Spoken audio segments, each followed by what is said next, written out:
Hello students, हम chapter number 18 पढ़ रहे हैं बायोलॉजी के अंदर। तेल, रेसे, मसाले एवं औषधि उत्पादक पादप, जिसके अंदर हमने ऐसे प्लांट्स जिनसे तेल या ऑयल यील्डिंग प्लांट्स जिसको हम कहते हैं उनके बारे में पढ़ा है। सरसों, नारियल, मूंगफली, इनके बारे में हम अरंडी, इनके बारे में हम पढ़ चुके हैं। आज की जो क्लास है उसमें स्टार्ट कर रहे हैं हम रेसे उत्पादक पादप, जिसमें सबसे पहले हम पढ़ेंगे मूंज। डियर स्टूडेंट्स, इस वीडियो को बनाने का उद्देश्य मेरा ये भी है कि किस तरह से आप अपनी नोटबुक में से आपको अपनी फेयर कॉपी के अंदर नोट्स को प्रिपेयर करना है और किस तरह से उसको लॉन्ग टाइम तक लर्न करना है मैटर को, और किस तरह से आप लिखें उसको टू द पॉइंट्स, ये भी एक उद्देश्य है इसका। तो आज हम पढ़ेंगे मूंज के बारे में। इंग्लिश में भी इसको मूंजी कहते हैं। नेक्स्ट, इसका क्लासिफिकेशन अगर हम देखें तो सबसे पहले इसका बॉटेनिकल नेम या वानस्पतिक नाम हम पढ़ेंगे। इसका वानस्पतिक नाम होता है एरिएंथस मुंजा। अलग अलग अंडरलाइन करेंगे दोनों को। पर्याय नाम है इसका, सिमिलर वर्ड है, इसको हम सैकेरम मुंजा भी कहते हैं। नेक्स्ट, अगर मैं इसके कुल की बात करूं तो ये ग्रेमिनी या पोएसी कुल का प्लांट है, जिसके अंदर गेहूं भी आता है, ग्रेमिनी या पोएसी के अंदर। स्थानीय नाम होता है इसका मूंज या सरकंडा। ग्रामीण या गांव की लैंग्वेज के अंदर इसको हम सरकंडा भी कहते हैं। उपयोगी भाग होता है इसका रेसे हेतु पर्णे। इसकी जो पत्तियां होती हैं वो आगे बताएंगे हम, उनको पीट कर सुखाते हैं, फिर उनको पीटते हैं और उससे रेसे प्राप्त किए जाते हैं। तो इसलिए इसका उपयोगी भाग हुआ रेसे हेतु इसकी पर्णे। नेक्स्ट, अगर इस प्लांट्स के बारे में हम बात करें तो ये प्लांट एक बीज पत्री होता है, बहुवर्षीय सघन घास है, यानी एक से ज़्यादा वर्षों तक रह सकती है। ये सघन माने बहुत ज़्यादा मोटाई के अंदर होती है। एक साथ एक ही स्टेम से, एक ही जगह से कई सारे स्टेम्स निकलते हैं, इसलिए हम इसको बोलेंगे बहुवर्षीय सघन घास। रेतीले आवास में मोस्टली पाई जाती है, डेजर्ट प्लेस के अंदर, और रेगिस्तान में भूमि कटाव को ये रोकने का कार्य करती है। सैकेरम मुंजा, इसकी लंबाई 5 से लेकर के 8 फीट तक हो सकती है। इससे भी ज़्यादा 10 फीट तक की कह सकते हैं अपन, 10 फीट तक लंबाई इसकी लगभग हो जाती है। इसकी जो जड़ें हैं वो और भूमिगत भाग है वो काफ़ी चौड़ा होता है और मोटा होता है। इसको हम इस तरह से समझेंगे जैसे प्लांट्स के अंदर से कई सारी इस तरह से ये स्टेम निकल रहे हैं इसके, जिसके अंदर पर्व और पर्व संधि होते हैं। बिल्कुल चौक होता है ना, चौक होता है जो उसके जैसा, जैसे ये मार्कर है इस तरह की मोटाई का होता है ये सेम, और बिल्कुल एकदम प्लान होता है, स्ट्रेट होता है एकदम इस तरह से, जिसके अंदर नोड्स और इंटर नोड्स यानी पर्व और पर्व संधियाँ हमको दिखाई दे सकती हैं। यहाँ से लीव्स निकलती हैं जो बाद में सूख जाती हैं, गिर जाती हैं। तो इस वाले पार्ट्स का भी हम यूज करते हैं, आगे एक्सप्लेन करेंगे। तो एक ही जगह से काफ़ी सारे स्टेम्स ऊपर की तरफ निकलते हैं और जो जड़ है वो एकदम मोटी होती है और गहराई तक जाती है। तो जड़ इस तरह से, जो इसका जो आधार वाला पार्ट है वो काफ़ी हैवी हो जाता है, बहुत ही चौड़ा हो जाता है, चौड़ा या मोटा है ये पार्ट काफ़ी। जो भूमिगत भाग है और इसकी जो जड़ें हैं ये पार्ट काफ़ी चौड़ा और मोटा होता है। वर्षा ऋतु में ये हरा रहता है। अभी वर्षा ऋतु चल रही है तो इस टाइम ये हरा आप देख सकते हैं, रोड के साइड में आपको ग्रामीण क्षेत्र के अंदर मिल सकता है ये। और शीत ऋतु में ये पर्णविहीन हो जाता है, इसकी जो लीव्स हैं वो गिर जाती हैं सूख करके शीत ऋतु में।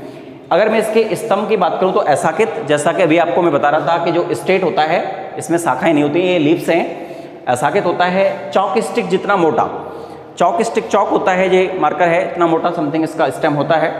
चिकना होता है एकदम स्टेम, बहुत ही ठोस होता है। स्पष्ट पर्व एवं पर्व संधियाँ होती हैं। इस तरह से आप इस पर पर्व और पर्व संधियाँ देख सकते हैं। ये पर्व संधि है, ये पर्व संधि है जहाँ से लीफ निकल रही हैं, और दो पर्वों के बीच में जो भाग है इसको हम, दो पर्व संधियों के बीच में जो भाग है इसको हम पर्व बोलते हैं और इसको बोलते हैं पर्व संधि। मैं कह सकता हूँ दो पर्वों को जोड़ने वाला स्थान कहलाएगा पर्व संधि। नेक्स्ट, अगर हम बात करें इसके श्राविन्यास की तो एक श्री समानांतर श्राविन्यास इसकी लीव्स के अंदर पाया जाता है। बहुत ही इम्पोर्टेंट प्लांट है रेसे प्राप्त करने के लिए। नेक्स्ट इसका उपयोग अगर हम देखें तो कई सारी चीज़ों में इसका उपयोग हम करते हैं। सबसे पहले इसका जो स्तंभ होता है उसका उपयोग हम मुड्डे बनाने के लिए करते हैं। मुड्डी इस पे बैठते हैं चेयर टाइप का, वो भी आजकल स्टाइलिश, काफ़ी स्टाइलिश बनाते हैं आजकल हम मूंज से मुड्डे। और चिक बनाने में भी हम इसका यूज करते हैं। मूंज नामक रेशे प्राप्त हम इससे करते हैं। मूंज से पत्तियों को, ये तरीका है, जो लीव्स होती हैं मूंज की वो काफ़ी चौड़ी होती हैं, एक लीव्स काफ़ी चौड़ी होती है, इस तरह से लीव्स होती है मूंज की। तो इन मूंज की लीव्स को हम इकट्ठा कर लेते हैं और बंडल बना लेते हैं इनके। ग्रामीण जो लोग होते हैं वो बंडल बना लेते हैं पूरा, और बंडल को एक हथौड़ा लेते हैं, लकड़ी का बना हुआ हथौड़ा रहता है इस तरह से, काफ़ी इस तरह से हथौड़ा होता है लकड़ी का बना हुआ, और इससे इस मूंज को बार बार हम पीटते रहते हैं काफ़ी लंबे समय तक। तो जो लीव्स है वो कई सारी स्ट्रिप्स के अंदर डिवाइड हो जाती है, कई सारे उसके स्ट्रिप्स हो जाती हैं, तो उससे हम रेशे प्राप्त करते हैं पत्तियों को हथौड़े से पीट पीट कर। मूंज रेशा खुरदरा होता है, एकदम स्मूथ नहीं होता है, खुरदरा होता है एवं मोटा होता है, और रेशे से पतली रस्सियां हम बना सकते हैं, जिसका विभिन्न चीज़ों में हम यूज करते हैं। रस्सियों का उपयोग हम चारपाई बनाने में कर सकते हैं और चटाई बनाने में हम कर सकते हैं। तो आज के लिए ये छोटा सा प्लांट्स था, बहुत ही इम्पोर्टेंट और first plant in your books related to the fibres. पहला प्लांट है रेशे प्राप्त करने वाला, उत्पादक प्लांट है, रेशे उत्पादक पहला प्लांट है। एक बार दोबारा एक्सप्लेन करता हूँ मैं। वानस्पतिक नाम है इसका एरियंथस मुंजा, पर्याय नाम है सैकेरम मुंजा, कुल है इसका ग्रेमिनी या पोएसी, उपयोगी भाग है इसके रेशे हेतु पर्णय। पादप की अगर बात करें तो एक बीजपत्री बहुवर्षीय सघन घास, रेतीले आवास या रेगिस्तान में भूमि कटाव को रोकता है। इस तरह से बेटा आपको नोट्स लिखने हैं, डैश डैश लगा के एक एक पॉइंट्स को हम लिख सकते हैं, पूरी लैंग्वेज को हम नहीं लिखें, एक थॉटिकल पोर्शन इसको ना बनाएं, आप इसको डैश डैश लगा करके एक नोट्स की तरह से इसको प्रिपेयर करें, एक थ्योरेटिकल पोर्शन, एक निबंध ना बनाएं इसका। नेक्स्ट हम पढ़ेंगे जो इसकी जो मूलें होती हैं और भूमिगत भाग है, इस पर डैश डैश लगा सकता हूँ मैं। जो मूलें हैं इस तरह से, जो मूलें हैं या भूमिगत भाग है वो काफ़ी चौड़ा और मोटा होता है। नेक्स्ट लगा सकता हूँ मैं डैश, वर्षा ऋतु में हरा, शीत ऋतु में पर्णविहीन हो जाता है। नेक्स्ट लगा सकते हैं अपन डैश, स्तंभ ऐसा के चॉक स्टिक जितना मोटा होता है। नेक्स्ट लगा सकते हैं स्तंभ चिकना, ठोस, स्पष्ट पर्व एवं पर्व संधियों युक्त होता है, नोट्स एंड इंटर नोट्स। और नेक्स्ट लगा सकते हैं हम डैश, श्राविन्यास एक श्री समानांतर होता है। आपसे इन पॉइंट्स में से ही बोर्ड एग्जाम के अंदर क्वेश्चंस पूछे जाते हैं। नेक्स्ट उपयोगी भाग, डैश लगा लिखना है आपको। स्तंभ का उपयोग मुड्डे व चिक बनाने में हम कर सकते हैं। मूंज नामक रेशे प्राप्त होते हैं, पत्तियों को हथौड़े से पीट पीट कर प्राप्त करते हैं। मूंज रेशा खुरदरा एवं मोटा होता है, रेशे से पतली रस्सियां बना सकते हैं। रस्सियों का उपयोग चारपाई एवं चटाई बनाने में किया जाता है। तो डियर स्टूडेंट्स, इस तरह से हम नेक्स्ट जो प्लांट्स हैं जिनसे हमें रेशे, मसाले, औषधि प्राप्त होती हैं, उनको भी हम इसी तरह से नोट्स प्रिपेयर करके पढ़ेंगे। कुछ स्टूडेंट्स शुरुआत में कह रहे थे सर बिल्कुल कैसे इसको लर्न कर सकते हैं, हम किस तरह से ये लर्न करना है, और अभी कई स्टूडेंट्स के मैसेज आए कि सर अब हमको लर्न हो रहा है ये चीज़।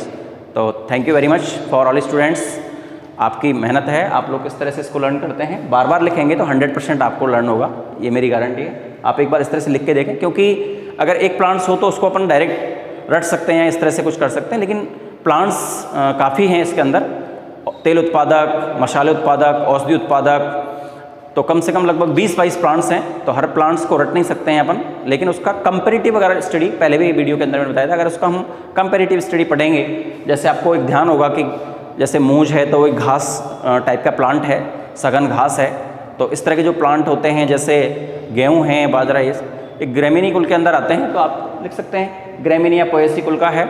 स्थानीय नाम सब जानते हैं और वैज्ञानिक नाम आपको लर्न करना है, सैकेरम मुंजा, एरियंथस मुंजा, और किस पार्ट का यूज करते हैं वो आपको प्लांट्स को देख करके आप पता लगा सकते हैं आराम से। और प्लांट्स के अगर बारे में बात करें अपन, तो प्लांट्स को देख करके आप बहुत सारे कैरेक्टर्स को पढ़ सकते हैं। स्टेट दिख रहा है, स्टेम चिकना है, स्टिक चॉक स्टिक के जैसा है, नहीं है, लिप्स किस तरह के हैं, लिप के अंदर किस तरह का श्राविन्यास है वो अपन देख सकते हैं। लिप्स को यूज अपन करते हैं, बहुत सारी चीज़ें ऐसी होती हैं उनको अपन देखते हैं। मुड्डे आपने देखे होंगे, चटाई, चारपाई, ये सब ने देखी हैं, किस तरह से रस्सियाँ भी आपने देखी हैं, सब किस तरह से बनाते हैं, किसकी बनी हुई है, तो उसको अपन एक सीख करके प्रैक्टिकली उसको अपन देख करके हम ज़्यादा अच्छे से किसी भी प्लांट्स को एक्सप्लेन कर सकते हैं। तो इस वीडियो के लिए इतना ही, थैंक यू सो मच।